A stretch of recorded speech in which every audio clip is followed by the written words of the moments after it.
जय हिंद दोस्तों। Mission SSC GD 2021 के लिए आप सभी लोगों का स्वागत है। तो आज हम प्रीवियस ईयर का एक और सेट आपके लिए लेके आए हैं। 22वां सेट है ये।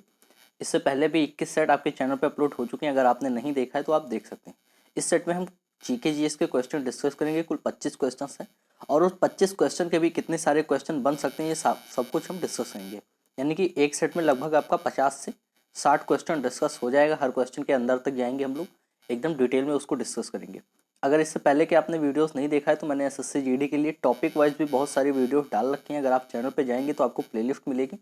अरिहंत की किताब से मैंने टॉपिक वाइज सारे वीडियोस डाल दिए हैं। हिस्ट्री, ज्योग्राफी, पॉलिटी, साइंस, इन सभी के वीडियोस डाल दिए। तो अगर आप चाहें तो देख सकते हैं। बाकी आप प्रीवियस ईयर के सारे सेट देख लें। मेरा तो यही मानना रहेगा कि प्रीवियस ईयर के सेट से आपको अंदाजा लग जाएगा कि कैसे क्वेश्चन जीके जीएस में पूछे जाते हैं। ठीक है, तो चलिए पहला क्वेश्चन हम देख लेते हैं। 2018 में भारत के केंद्रीय बजट में कृषि उत्पादों के न्यूनतम समर्थन मूल्य का हिस्सा कितना था। देखिए, मैंने आपसे हमेशा हर बार कहा था कि न्यूनतम समर्थन मूल्य दो तीन चीजें ऐसी हैं जिससे क्वेश्चन हर सेट में आए ही आए थे। जैसे एक न्यूनतम समर्थन मूल्य से आया था, दूसरा बुक और ऑथर से आया था। ठीक है, तो आपको ये दोनों, मुझे लगता है कि न्यूनतम समर्थन मूल्य वाला हिस्सा जो कि करंट अफेयर का होता है वो तैयार कर लेना चाहिए। खैर, इसका आंसर तो ए हो जाएगा। उस समय बाजार मूल्य का 1.5 गुना न्यूनतम समर्थन मूल्य था। चलिए आगे क्वेश्चन देख लेते हैं। स्टैटिक जीके के हैं। लोहड़ी त्योहार मुख्य रूप से किस राज्य से संबंधित है। लोहड़ी तो आप सभी को पता होगा कि लोहड़ी पंजाब राज्य में मुख्यतः मनाया जाता है। ठीक है, पंजाब राज्य में मुख्यतः मनाया जाता है। अगला क्वेश्चन है, किसी भी कंपनी द्वारा 2.5 लाख या उससे अधिक के व्यवहार के लिए निम्नलिखित में से क्या होना अनिवार्य है। 2.5 लाख या उससे अधिक के व्यवहार के लिए निम्नलिखित में से क्या होना अनिवार्य है। व्यवहार के लिए का क्या मतलब हुआ, मतलब लेन देन के लिए।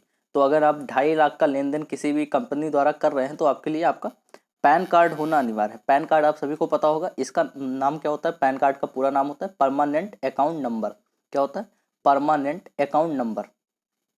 ठीक है, तो ये पैन कार्ड होना आपका अनिवार्य है अगर आप 2.5 लाख से अधिक का लेन देन कर रहे हैं किसी कंपनी के द्वारा। चलिए, निम्नलिखित में से किस यूरोपीय देश को लैंड ऑफ 1000 लेक कहा जाता है।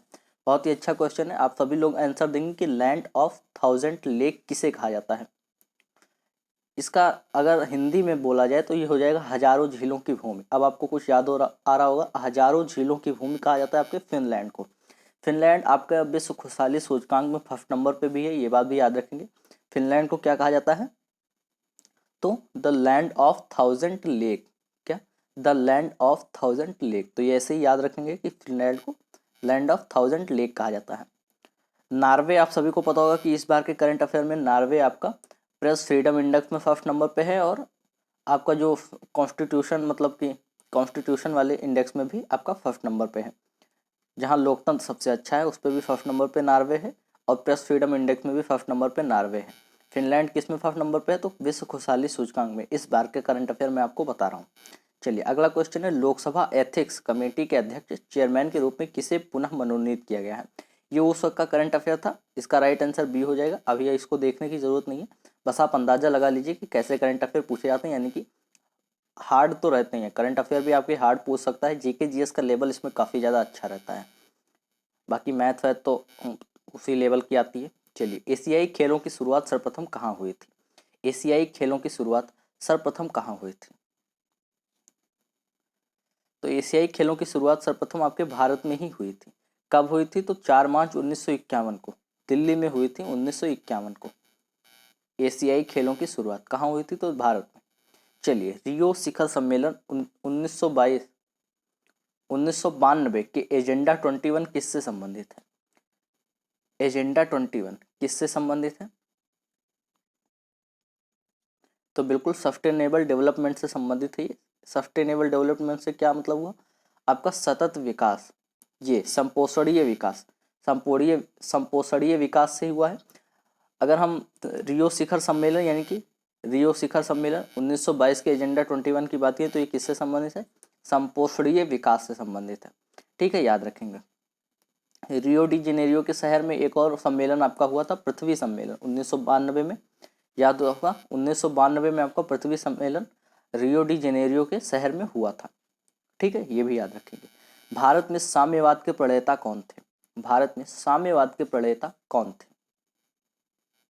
तो बिल्कुल सही, आप लोग आंसर देने की कोशिश करेंगे। अगर आप क्वेश्चन वो मतलब वीडियो देख रहे हैं तो कृपया लास्ट तक देखिए और लास्ट में अपना वो कमेंट कीजिए कि आपके कितने स्कोर बन पाते हैं, मॉक में आपके कितने स्कोर बन रहे हैं, ये बात भी आप कमेंट कीजिए ताकि पता चल सके। इस बार कुछ लोग कह रहे हैं कि 90 प्लस जाएगी, 92 प्लस जाएगी। मुझे लगता है कि अगर आप 70 प्लस स्कोर कर ले जाते हैं SSCGD में तो आप सेफ स्कोर पे रहेंगे। ठीक है, बाकी आपको टारगेट तो 90 का ही रखना है, क्योंकि अगर SSF लेना है, SSF CISF ये सब लेना है तो आपको 90 प्लस जाना पड़ेगा। लेकिन इस बार माइनस मार्किंग है तो कट ऑफ थोड़ी गिर सकती है। आप सभी लोगों को पता होगा कि माइनस मार्किंग में कट ऑफ गिरती है। ठीक है, तो भारत में साम्यवाद के प्रणेता कौन थे? ये थे आपके MN रॉय। कौन थे? MN रॉय। MN रॉय ने 1920 को कम्युनिस्ट पार्टी की स्थापना की थी। कहाँ पे? तो ताशकंद में की थी। ताशकंद रसिया में पड़ता है ना। तो 1920 में इन्होंने कम्युनिस्ट पार्टी की स्थापना की थी MN रॉय ने, याद रखेंगे। ढिल्लिका शहर, दिल्ली की स्थापना की गई थी। ढिल्लिका शहर यानी कि जिसे दिल्ली कहा जाता है, इसकी स्थापना किसके द्वारा की गई थी? तो ढिल्लिका शहर की स्थापना आपके तोमरों के द्वारा की गई थी। किसके द्वारा की गई थी? तोमरों के द्वारा। तोमर कौन थे? तो तोमर एक बहुत मतलब प्रसिद्ध शासक हुए हैं पृथ्वीराज रासो में। तोमर राजा एक आप सभी को पता होगा अनंगपाल थे। अनंगपाल, तो उनको दिल्ली का संरक्षक भी कहा गया है पृथ्वीराज रासो में। पृथ्वीराज चौहान जो चौहान वंश से बाद में आए थे, उनके नाना थे ये तोमर वंश। ठीक है, तो ये याद रखेंगे। चलिए, किसी भारतीय IT विशेषज्ञ, सूचना प्रौद्योगिकी विशेषज्ञ को फादर ऑफ पेंटियम प्रोसेसर का पिता कहा जाता है? किस भारतीय IT विशेषज्ञ को फादर ऑफ पेंटियम प्रोसेसर यानी कि पेंटियम प्रोसेसर का पिता कहा जाता है? किस भारतीय विशेषज्ञ को? देखिए ये क्वेश्चन भी काफ़ी ज़्यादा हार्ड है, तो जीके का लेवल मैं तो ये मानता हूँ कि इसमें काफ़ी हार्ड रहता है। विनोद धम। अगर आप 25 में से अभी 15 भी बना पा रहे हैं तो ये बहुत बड़ी बात है, क्योंकि ये क्वेश्चन ये सेट में जीके काफ़ी हार्ड था। विनोद धम इसका राइट आंसर हो जाएगा। विटामिन ए की कमी का परिणाम क्या है? तो सभी को पता होगा विटामिन ए की कमी से इनमें से कौन सा रोग हो जाता है? देखिए, एक तो आपका रतौंधी रोग होता है, सभी को पता होगा, तो उसी को कहते हैं आपके वर्णांधता। क्या कहते हैं? वर्णांधता। विटामिन ए की कमी से कौन सा रोग होता है? रतौंधी रोग होता है। अगर हम विटामिन ए की बात करें तो इसका रासायनिक नाम है रेटिनॉल। क्या है? रेटिनॉल। और इससे एक जीरोप्थैल्मिया रोग भी होता है। कौन सा रोग होता है? जीरोप्थैल्मिया। थोड़ा कठिन नाम है इसलिए इसको याद रखेंगे। गाजर में सबसे ज़्यादा पाया जाता है, आप सभी को पता होगा विटामिन ए।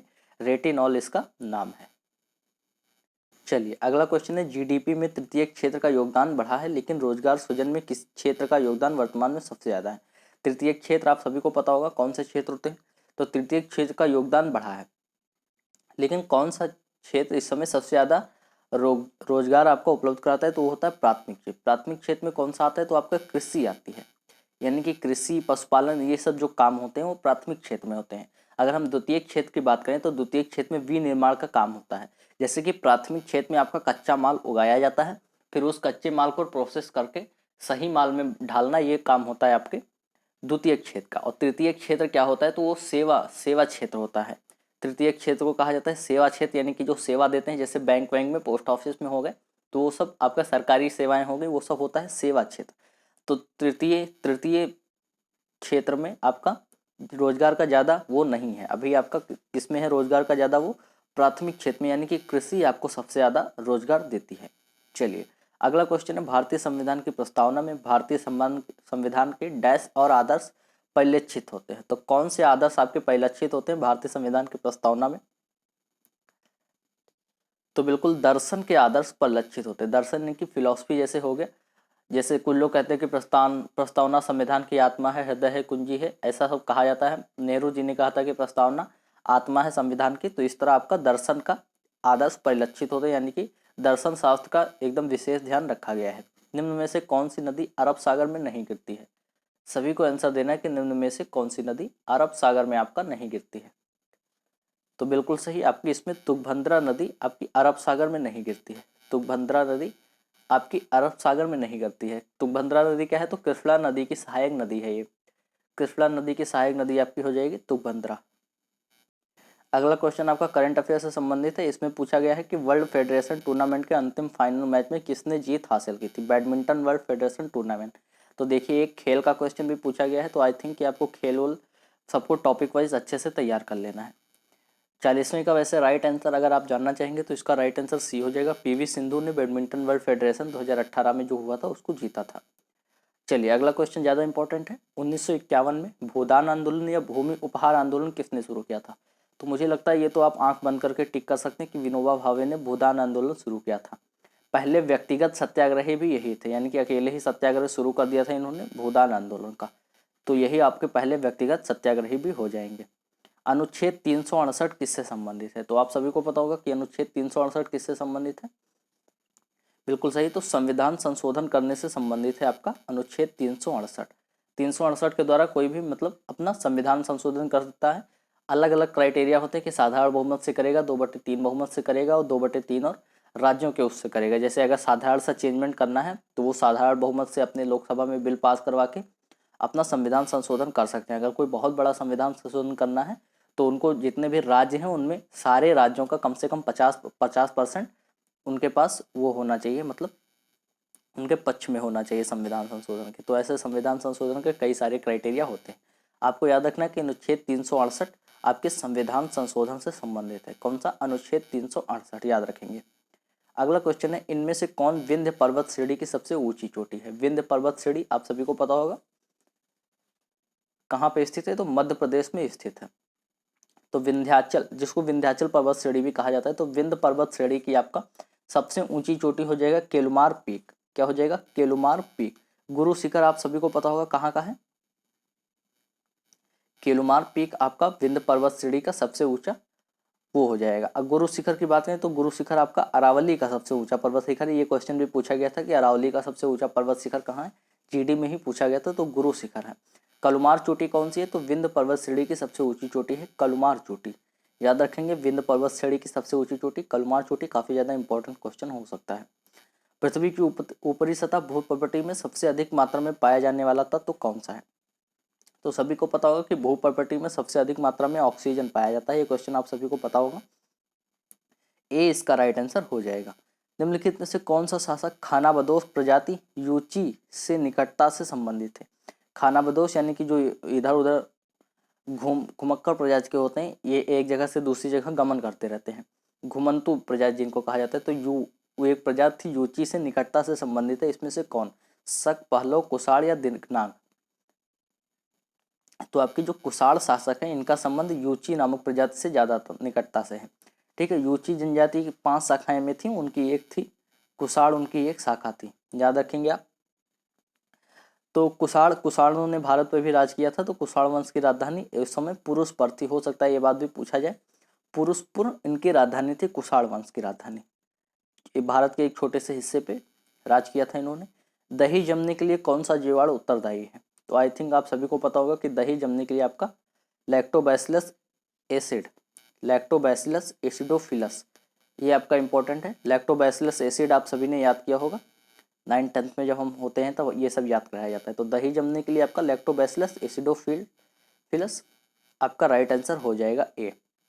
चलिए, 1 पाउंड शहद बनाने के लिए मधुमक्खियों को लगभग कितने फूलों से मधु एकत्रित करना होता है? 1 पाउंड शहद बनाने के लिए 1 पाउंड शहद बनाने के लिए आपका लगभग 2 मिलियन फूलों से मधु एकत्रित करना होता है। मतलब कि मधुमक्खियां 2 मिलियन का कितना हुआ? 20 लाख फूलों से रस इकट्ठा करती हैं, फिर जाके 1 पाउंड शहद बनाती हैं। और हम लोगों को 20 मिनट भी नहीं लगते हैं वो पूरा शहद उन लोगों से छीन लेने में। तो ये भी गलत बात है। खैर, 2 मिलियन आपके फूल से मधु एकत्रित करना होता है 1 पाउंड शहद बनाने के लिए। काफ़ी कठिन क्वेश्चन है ये भी। देखिए, मैं कह रहा हूँ कि क्वेश्चन थोड़ा हार्ड होते ही हैं जीके के। ठीक है, वो आप कुछ नहीं कर सकते। भारतीय संविधान के अनुसार नए राज्यों की स्वीकृति अथवा निर्माण की सत्ता किसके पास है? तो नए राज्यों की स्वीकृति अथवा निर्माण की सत्ता आपके केंद्र सरकार के पास है। केंद्र सरकार किसी भी राज्य की सीमा में चाहे तो परिवर्तन कर सकती है। ये आपका दिया हुआ है कि किसी भी संविधान संशोधन के द्वारा थोड़ा सा संविधान संशोधन 368 के तहत संविधान संशोधन करेगी और किसी भी राज्य की सीमा में परिवर्तन कर सकती है। चलिए, शांति का नोबेल प्राप्त करने वाली भारतीय महिला का नाम क्या था? शांति का नोबेल प्राप्त करने वाली पहली भारतीय महिला आपकी सभी को पता होगा मदर टेरेसा थी। अब आप कहेंगे कि मदर टेरेसा तो भारतीय नहीं थी। जी बिल्कुल, ये भारतीय थी क्योंकि इन्होंने बाद में भारत की नागरिकता ले ली थी। तो आपकी मदर टेरेसा पहली भारतीय महिला हो गई थी। इनको 1979 में आपका शांति का नोबेल का पुरस्कार दिया गया था। ठीक है, अगर हम बात करें कि एशिया के प्रथम व्यक्ति ऐसे जिन्होंने नोबेल पुरस्कार प्राप्त किया था तो वो थे हमारे गीतांजलि पुस्तक के लेखक। कौन थे? गुरुदेव रविन्द्रनाथ टैगोर। सबसे पहले नोबेल पुरस्कार पूरे एशिया में रविन्द्रनाथ टैगोर जी का दिया गया था। अगर भारत की पहली महिला तो मदर टेरेसा हो जाएंगी 1979 में, याद रखेंगे। लास्ट क्वेश्चन है, कीसाबादी डैश राज्य के लोक नृत्य का एक रूप है जिसमें केवल पुरुष ही भाग ले सकते हैं। तो कीसाबादी किस राज्य का लोक नृत्य है? तो ये तेलंगाना का लोक नृत्य है। कहाँ का लोक नृत्य? तेलंगाना का। तो इसमें केवल पुरुष ही भाग लेते हैं। अच्छा, एक भांगड़ा नृत्य भी है, भांगड़ा नृत्य पंजाब का जो अभी आपको मैंने बताया था, उसमें भी केवल पुरुष ही भाग लेते हैं। और कीसाबादी में भी केवल पुरुष भाग लेते हैं, तेलंगाना का राष्ट्रीय नृत्य है। तो इस तरह से आपके सारे 50 क्वेश्चन कवर होते हैं। इसके अलावा भी मैंने आपको हर क्वेश्चन के डिटेल में जितना मुझे पता था उतना मैंने आपको बताया। तो आई होप कि आपको वीडियो पसंद आई होगी। अगर पसंद आई है तो अपने दोस्तों के साथ शेयर कर दीजिए। कमेंट करके अपने मॉक टेस्ट का स्कोर जरूर बताइए। और ज़्यादा टेंशन लेने की ज़रूरत नहीं है, इस बार कोई 90-90 कट ऑफ नहीं जाने वाली है, मुझे नहीं लगता। ज़्यादा से ज़्यादा 85 कट ऑफ जाएगी। अगर आप 85 भी आगे पार कर ले जाते हैं तो एसएसएफ के लिए आराम से एलिजिबल हो जाएंगे। तो चलिए मिलते हैं नेक्स्ट वीडियो में, तब तक के लिए जय हिंद, जय भारत।